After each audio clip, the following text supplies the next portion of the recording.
discussing two topics. One is Human Genome Project and next is DNA fingerprinting. With that, we'll be coming to an end with the chapter Molecular Basis of Inheritance. So let's start with the first topic,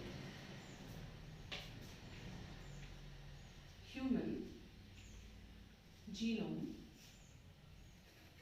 Project.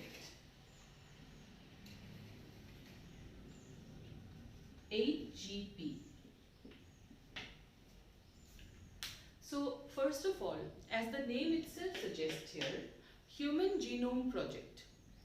The project is related to finding out the nucleotide base sequence of the human genome. Alright? So first question that arises here is, what is genome? See, genome is all the genes that would be present in the haploid set of chromosome of an organism. So in that case, in Human Genome Project, mainly we'll be trying to find out the entire nucleotide base pair sequence of the entire human genome. Alright? Like, now finding out this entire nucleotide sequence, how could that help, or what are the applications to this project? The applications can be huge. See, if the entire genetic makeup of human beings is known, in that case just imagine what kind of effect it can have in the entire healthcare industry. There are so many genetic disorders that you have learned in the previous chapter, that is Principle of Inheritance and Variation. So you see that everything or every of our characteristic is being controlled by the genes, and in case we can control the genes or we can correct the genes, whichever mutations are happening in the genes, if we can correct them, in that case it can revolutionize the entire healthcare industry. So that's why this particular project has a very large implication. Alright? So now, starting with the first thing, that is Human Genome Project. What about the project? Who are the countries, or who are the people who had to collaborate or who had to take up this initiative? Alright?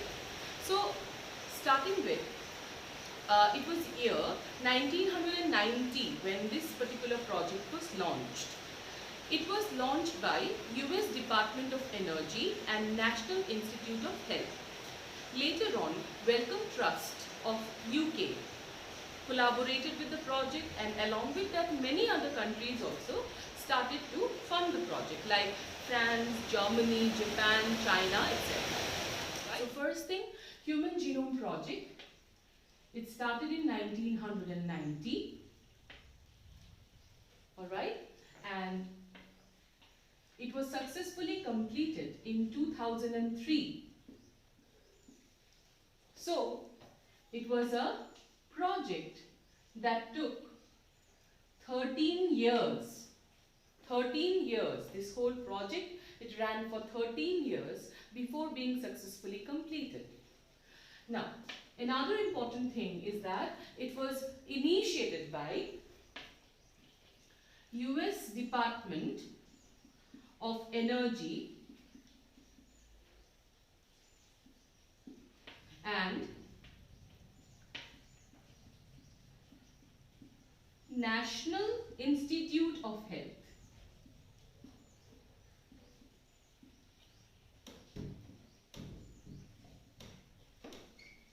Of course, later on, Wellcome Trust of UK,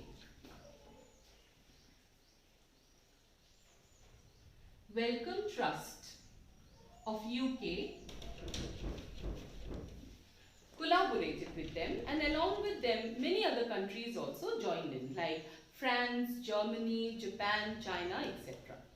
So it was an international project which was collaborated upon by various countries. Alright? Now, this project, from the very beginning, it was referred as a mega project. The project was always referred as mega project. Why would this project be referred as mega project? That's because this project, it has to require a lot of funds and a lot of time and also a lot of manpower. So whatever collaboration was required in this project was huge. Okay, like for example,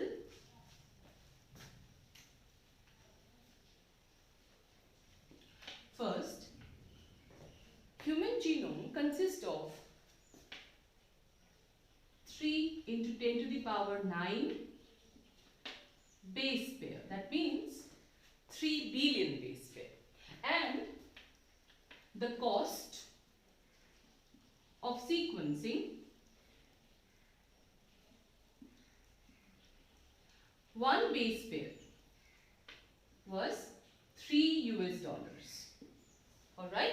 It was $3 that would be required for sequencing one base pair. Alright? So in that case, the total estimate for the Human Genome Project becomes 9 billion. So this much of amount of fund, such huge amount of fund would be required by Human Genome Project. Next thing, not only finding out the entire sequence was important, but also storing it was equally important, isn't it?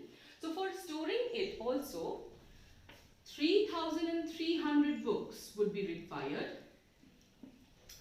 Each book should have 1,000 pages, and each page should have 1,000 letters typed into it. Only then, keeping up the entire information would be possible. Alright? Then, I've already told you a huge manpower would be required. So, many scientists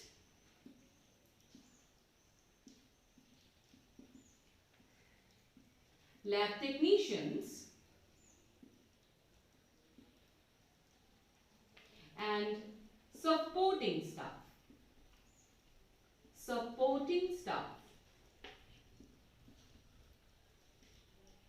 would be required for completion of the project. And finally, see, doing all of this or sequencing such huge amount of bases would of course not be possible by manually or by human, isn't it? So in that case, we would also require certain technical advancements, right? Certain kind of computational,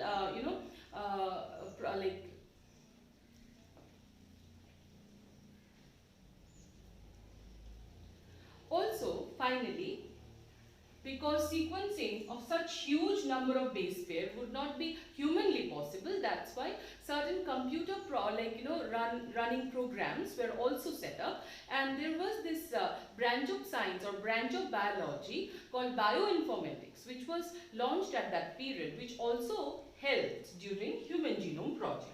So bioinformatics also played a huge role to successfully, for successful completion of HGP. Alright, so these are the major reasons why Human Genome Project is referred as a mega project. Alright.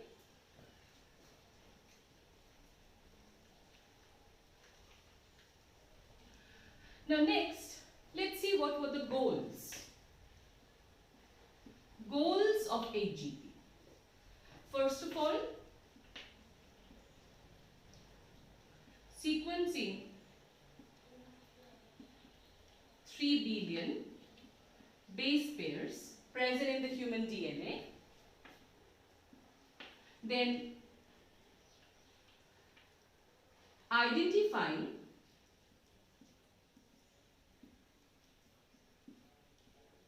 of around 20,000 to 25,000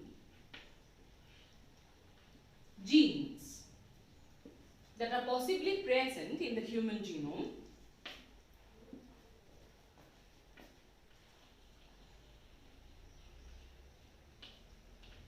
To store the information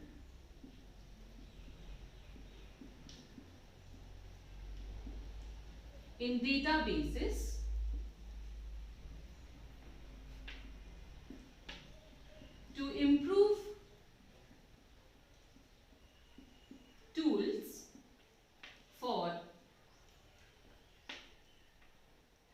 analysis,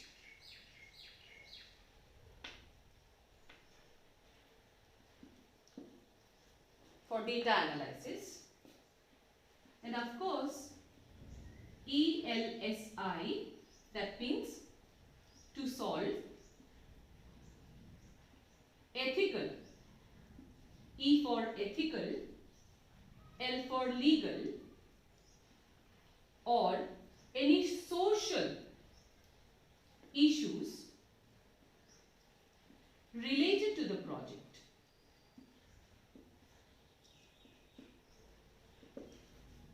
Alright, so these are the goals of Human Genome Project, that is to sequence the entire human genome and to identify the genes that are present there, to store the information in databases, to improve tools for data analysis, and ELSI, that means to solve ethical, legal or social issues that would be related to the project. Alright. Now before we delve further, or before I move further about the methodology and all, you must also know one very important thing. See, using the technique that we are going to use to find out the human genome sequence, do also remember, apart from human beings, there are certain other organisms too, the non-human organisms, whose DNA sequence has also been found out. Alright, and they are as follows. So remembering these names are very, very important. So non-human organisms whose genome sequence or genome sequencing have been done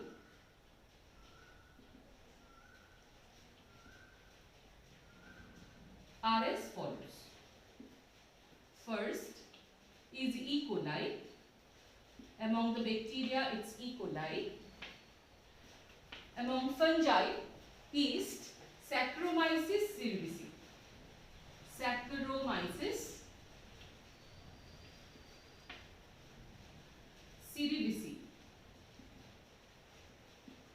Among the plants, Oryza sativa. Alright, that is rice. Then Arabidopsis.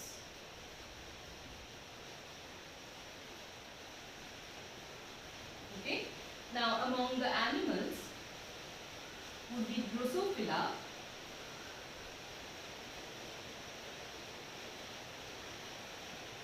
and Caenorhabditis elegans. It's a non-parasitic nematode. Alright. So these are certain important organisms whose genome sequencing have been done other than human beings. Why it has been done? To find out their natural capabilities, which might further be needful in case of certain fields like healthcare, agriculture, etc. Alright. So now let's move to the methodologies. So now regarding methodologies, in Human Genome Project there were two methods which were approached. EST, that means expressed sequence stats, and the second one is sequence annotation.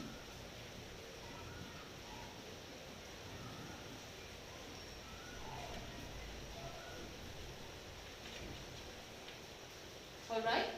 According to EST or express sequence stats, we were to sequence only the coding parts of the DNA. That means those regions of the DNA which gets expressed in the form of RNA.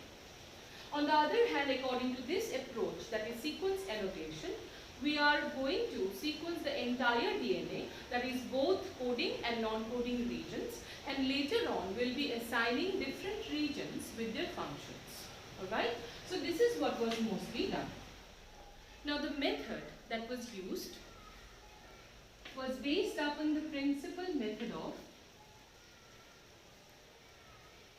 Frederick Sanger.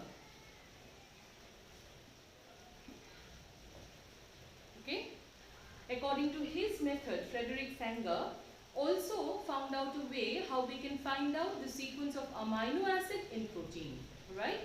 So what was the exact method all about? The exact method is as such. First of all, we have to fragmentize the DNA. Because there are certain kind of technical limitations in sequencing very long fragments of DNA. That's why we have to first break down the DNA into smaller pieces. Second, these small fragments of DNA are then to be introduced into certain vectors in specific host where they would be cloned and amplified. Means these fragments are then introduced into vectors. These vectors are mainly for bacteria,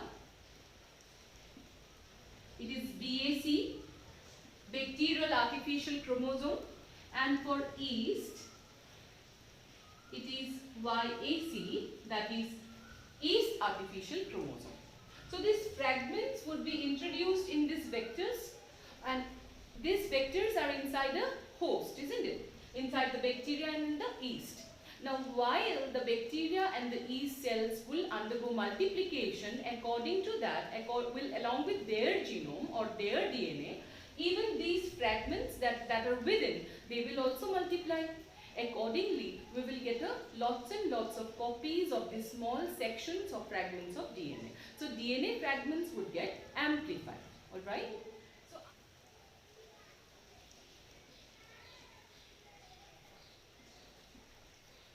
We have fragmentized the DNA, we have introduced it in the vectors, and we have amplified it. After amplification, all we need to do is we have to sequence these fragments in a manner so that they produce some overlapping regions. Alright?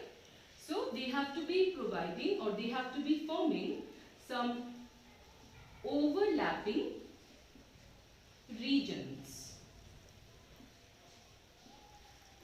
Alright, these overlapping regions are sequenced using certain computer-based programs because it is humanly not possible to be done. Alright, so after the whole thing is done, we got the entire human genome sequence, and from that sequence there are certain very interesting findings that we have produced, and those findings would be termed as salient features of HGP. So for the salient feature of HGP, first would be that the human genome consists of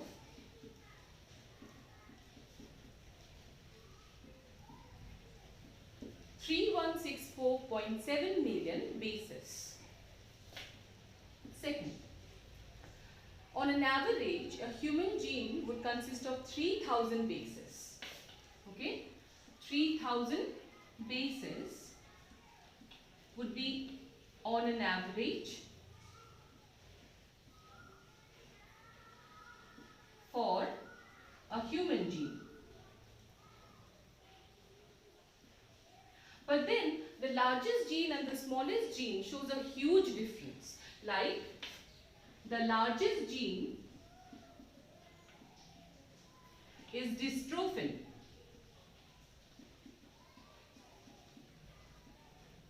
And this dystrophin, this gene consists of 2.4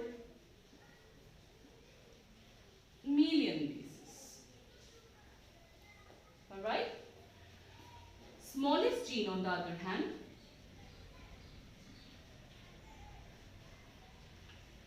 it is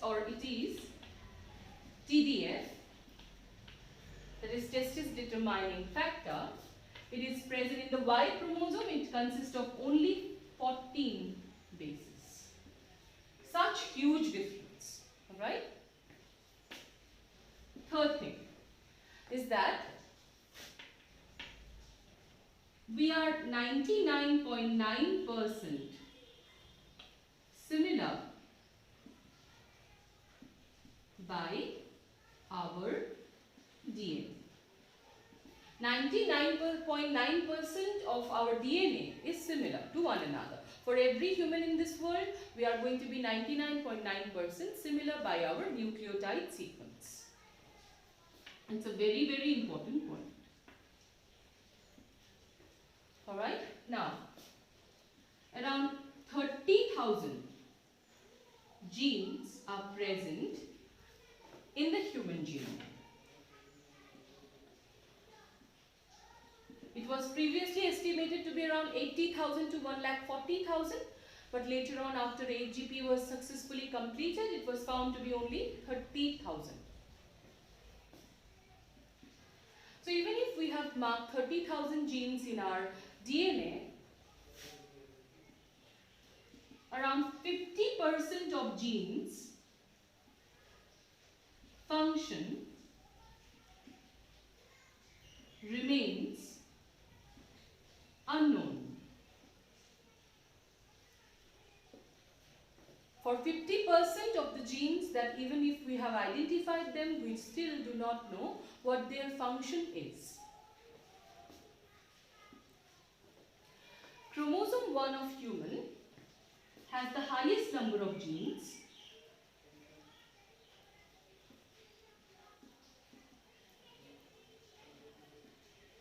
Alright? That is 2968.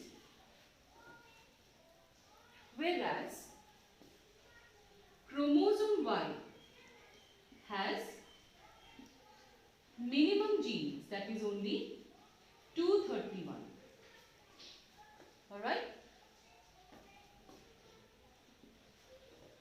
Next, only 2% of our DNA codes for protein. Only 2% of the DNA can code for protein. Okay, 98% of our DNA is junk DNA.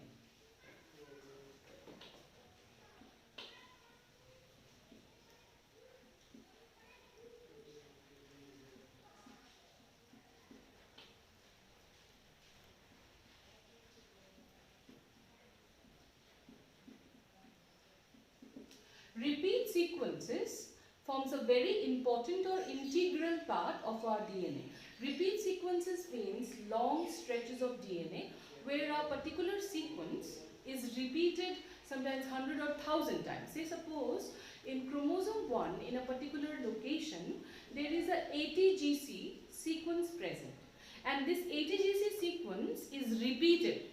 Okay, it's continuously repeated ATGC, ATGC, ATGC. Likewise, it's repeated 100 to 1,000 times. So those stretches of DNA would be termed as repeat sequence DNA. Alright? And finally, SNPs. SNP stands for single nucleotide polymorphism.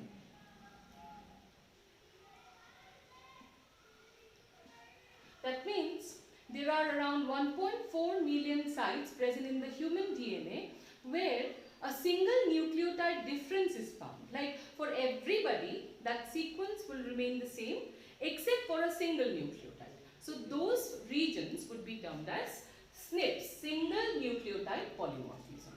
Alright? So these are the basic salient features of the AGP, and these are very important findings that we could only gather after AGP. Alright?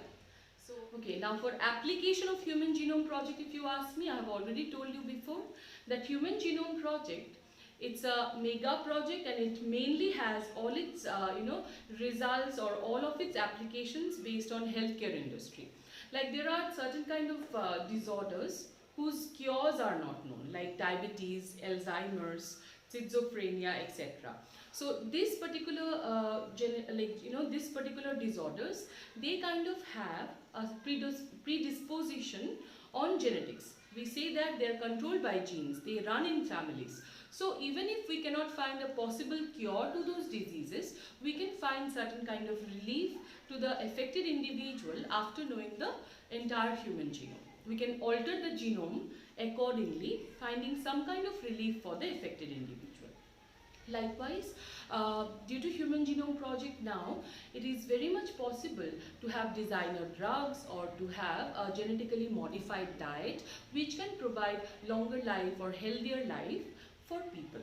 Alright, and also there are certain kind of genetic disorders which are caused by a single base alteration or single or a point mutation. For example, a sickle cell anemia, which you have learned in Principle of Inheritance and Variation chapter. So that single nucleotide being changed, you know that in sickle cell anemia, glutamic acid has been replaced by valine, and that's what creates the sickle cell anemic expression in the individual. So this kind of minute changes or single nucleotide changes in the gene can be easily corrected, and that's why this kind of genetic disorders can be fully controlled. Alright, so these are the application for LGP. Now let us start the second topic, that is DNA fingerprinting. So now let's start with DNA fingerprinting. DNA fingerprinting is a method of identifying certain unique nucleotide sequence present in the DNA that can act as a marker to a person, okay, which can be unique to a person and hence help us to identify a person. Alright, in short, we can say that DNA fingerprinting is a method by which you can identify a person based on their DNA. Now this method was introduced by Sir Alec Jeffreys.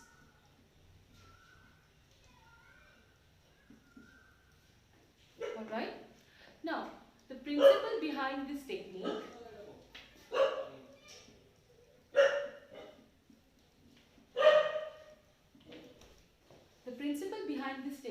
is mainly repeat sequence DNA.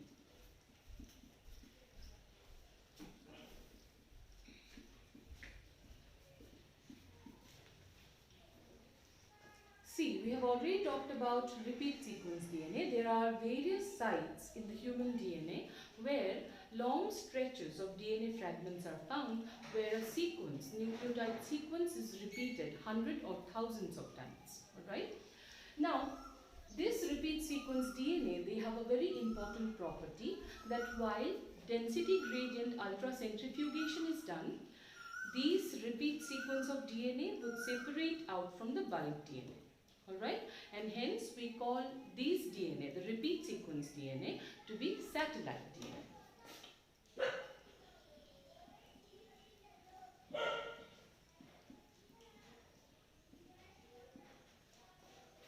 Alright, so satellite DNAs, they are going to be forming the principle of DNA fingerprinting. How? For knowing that, first of all, you have to learn that these satellite DNA, they can be of two types. One is mini satellite, another is microsatellite.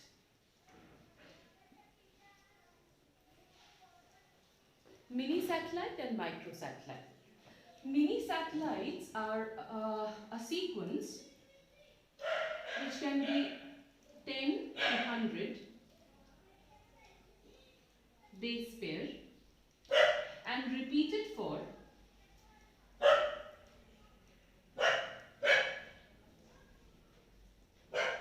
around thousands of times.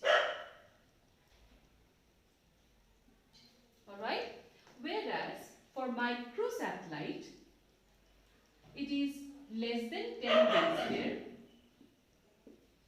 and repeated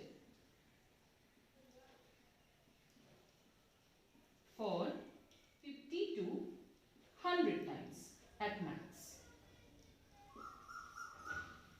Alright?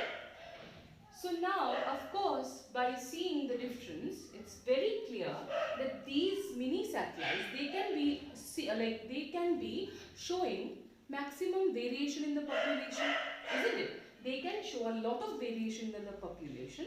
So they are known to cause a lot of polymorphism. High degree of polymorphism is seen in them, and that's why the mini satellites, they are going to be called as VNTRs. Means variable number tandem repeats. And this variable number tandem repeats, they form the principle behind DNA fingerprinting technique. Alright? How? The VNTRs, they are going to be very unique to an individual. Unique to an individual.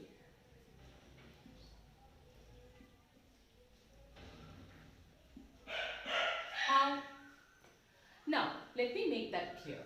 Suppose this is chromosome 1 of a human being. And in the chromosome 1, this is one location. I'm not talking here gene, okay? Since repeat sequence DNAs are non-coding portion of the DNA. They are not going to form any protein, alright? So non-coding portions cannot be called as gene, right? So here, don't think that I'm showing here gene. I'm just showing you a location or a site. So suppose this is the site present in the DNA or in the chromosome where a repeat sequence is present or a VNTR is present. Alright? A VNTR is present here. So for every human being, a same VNTR would be present in the same location. In that location, for every human being, there would be a VNTR present. Now with the VNTR, the sequence will also remain conserved. Suppose the sequence for this VNTR is ATGCCGTA. Okay, this is the sequence. And for this person, say this is the chromosome 1 of person X.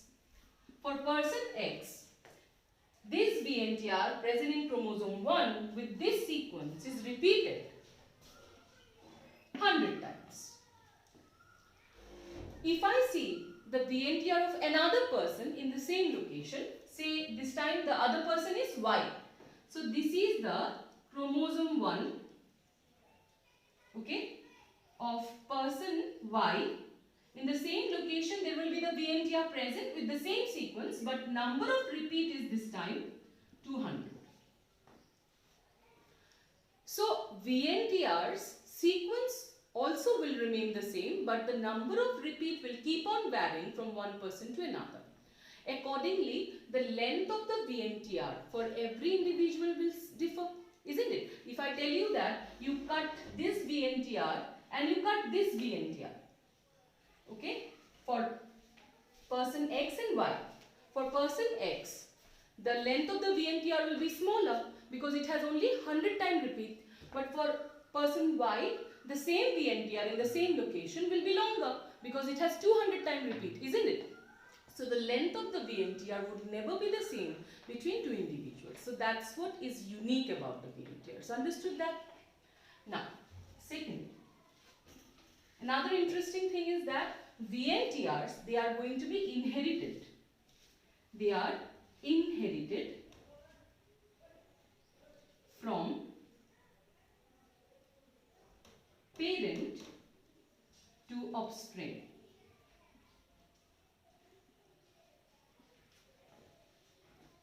Means, suppose, okay, again, suppose this is the homologous chromosome of the mother with VNTR in this location, and this is the homologous chromosome of the father. Okay, same chromosome, both are chromosome 1. Look at this part very carefully. So this is chromosome 1 of the mother and this is the homologous chromosome 1 pair for the father. These are the locations where VNTRs are present. Now suppose in this location the number of repeats is 81, here it is 91, here the number of repeat is 100, here 200. Okay? Now you know that during gametogenesis the chromosomes will segregate or separate, alright? and then from each of the parent the offspring will receive one chromosome, isn't it? So in that case, what will be the combination in the offspring? In the offspring, the combination of gametes finally after the fertilization occurs, the combination will be as such: 81 with 100, 81 with 200, or else 91 with 100 and 91 with 200. Any kind of offspring can be resulted after fertilization, isn't it? So by this, what do you see? That the offspring has a VNTR which is unique, which does not match either of the parent. It is not going to be exactly like the father, or it is not going to be exactly like the mother. It is unique in its own. But then 50% of it has been inherited from the father, and 50% of it is inherited from the mother exactly. So these are the very two important properties of VNTR, because of which they form the principle behind DNA fingerprinting. Okay? First thing, they are very unique. They don't match with anyone. They don't even match with the parents exactly. We have 50%. Our VNTRs are going to be 50% matching our either of the parents. It's not going to be exactly alike. So no two individuals can be having exact similar number of repeats for VNTRs. Okay, exception is monozygotic twins. Alright, so VNTRs are going to be very unique, and second, VNTRs are going to be inherited from the parents. So in that case, using this property of VNTR, first of all, we can solve many forensic cases. Similarly, we can also be, solving certain paternity testing cases in case of disputes. Fine. So let's finally see what is the procedure behind DNA fingerprinting. So the procedure of DNA fingerprinting is going to be as such. First, isolate DNA. So whatever the samples are collected, say from a crime scene, there can be various samples that can be collected, like hair follicles or saliva or blood sample. So whatever has been collected from that sample, we have to isolate the DNA. After isolation of the DNA, the next thing that we need to do is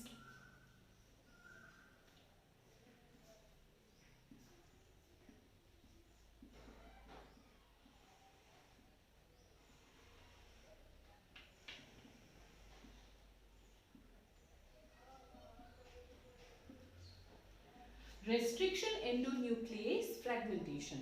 The DNA would then be specifically cut. Okay, it has to be fragmentized using the enzymes restriction endonuclease. Okay, those fragments that are going to be isolated, that are going to be produced, they are going to contain the VNTRs. Third, in the third one, we have to now make these fragments undergo gel electrophoresis.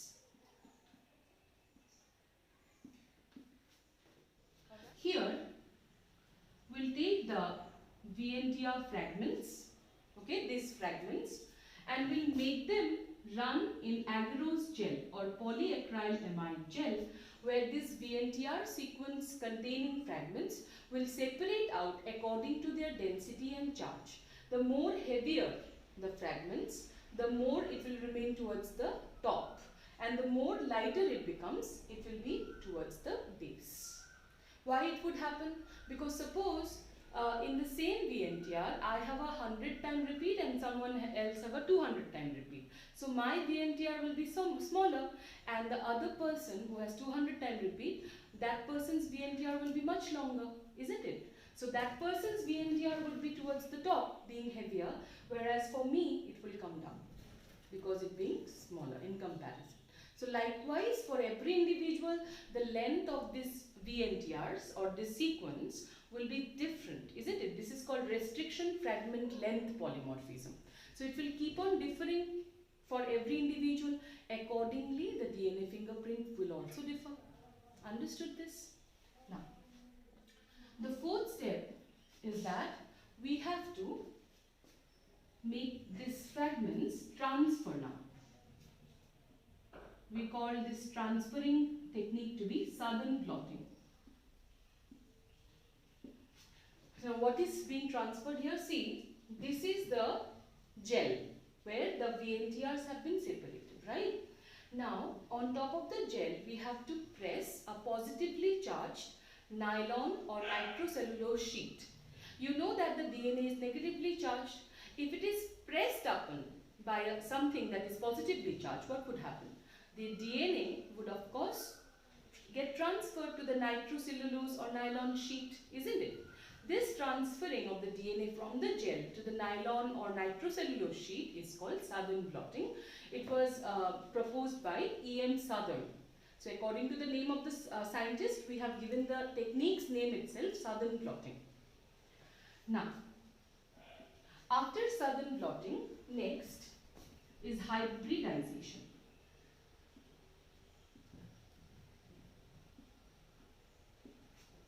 In hybridization, we simply have to introduce these fragments of DNA which has been made single-stranded by certain alkaline treatments.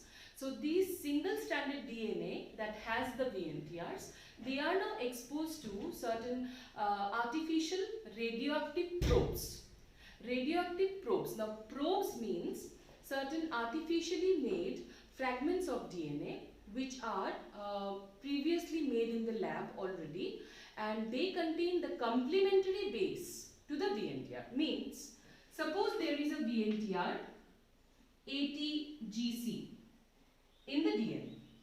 So a probe means a radioactive fragment of DNA which will have a complementary sequence, that is TACG. So this being complementary to the VNTR, it will simply go and form a double-stranded DNA, isn't it? It will go and it will form a double-stranded structure with that DNA. It will hybridize. This is what is called hybridization. All right. So by hybridization, all the VNTRs, they have been made radioactive. All right. Now is the last thing that is to be done, autoradiography. So in autoradiography, we have to take a X-ray film and we have to keep it adjacent to the nitrocellulose or nylon sheet where the radioactive probes plus the DNA containing the VNTR, they are now present. Hybridized DNA is present. So there, when you keep a X-ray film, the radiation that will be emitted by those fragments, they will fall on the X-ray film, forming a dark band, okay? And those dark bands would be regarded as DNA fingerprint of that individual, whoever sample you have collected from the scene. Understood?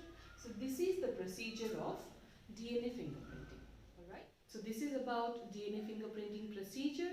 So before I complete the class, you have to know on an important thing, that is, see, DNA fingerprinting technique was proposed by Sir Alec Jeffreys. So whatever DNA fingerprinting had to be done, for that the sample at first had to be sent to his lab. Okay, only in his lab it was done. But in India, for the first time, DNA fingerprinting was launched by two scientists, Dr. V.K. Kashyap and Dr. Lalji Singh. They launched this procedure in India for the first time, and that's why they are called the father of DNA fingerprinting in India. So I hope it is clear to you. So let us meet in the next class with the next chapter.